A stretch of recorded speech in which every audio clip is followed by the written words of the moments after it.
हेर्न सक्नुहुन्छ साथीहरू, यो चाहिँ 13 प्रो म्याक्स आएको छ, ग्रिन आएको छ है। यो त्यो के कारणले आउँछ, कहिलेकाहीँ यो अपडेटले आउँछ, पानी छिरेर आउँछ, ठोकेर हुन्छ है।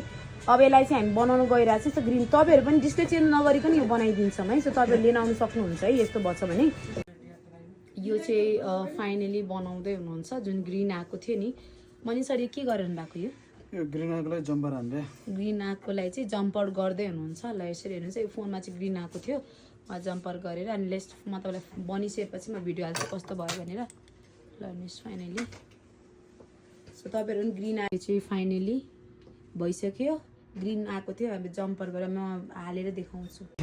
सो अघि चाहिँ यो ग्रिन आएको हामीले फाइनली बनाएको छौँ, हेर्न सक्नुहुन्छ। ग्रिन आएको थियो नि, फाइनली रेडी भयो। डिस्प्ले चेन्ज गराएको छैन हामी, डिस्प्ले चेन्ज नगरिकन हामीले बनाइदिएका छौँ। सो तपाईँहरूको नि यस्तो समस्या आयो भने एमटिएस ल्याब भिजिट गर्न सक्नुहुन्छ। मोबाइल सम्बन्धी केही प्रब्लम छ भने भिजिट एमटिएस ल्याब र हाम्रो official page MTS lab TikTok इन्स्टाग्राममा फलो गर्न सक्नुहुन्छ यस्तै यस्तै मोर इन्फर्मेसनको लागि। ल फाइनली उहाँले देखाइदिनुहुन्छ। ल अन गराइदिनुहोस् त सर। उहाँले स्क्रु हाल्दै हुनुहुन्छ, अब हेर्न सक्नुहुन्छ तपाईँले। ल फाइनली अन भयो, ग्रिन आएको थियो। ल हेर्नुहोस् है, यहाँ लेखेको पनि छ ग्रिन डिस्प्ले। ल फाइनली अन भयो। ल हामी लगेर अब कस्टमरलाई दिन्छौँ।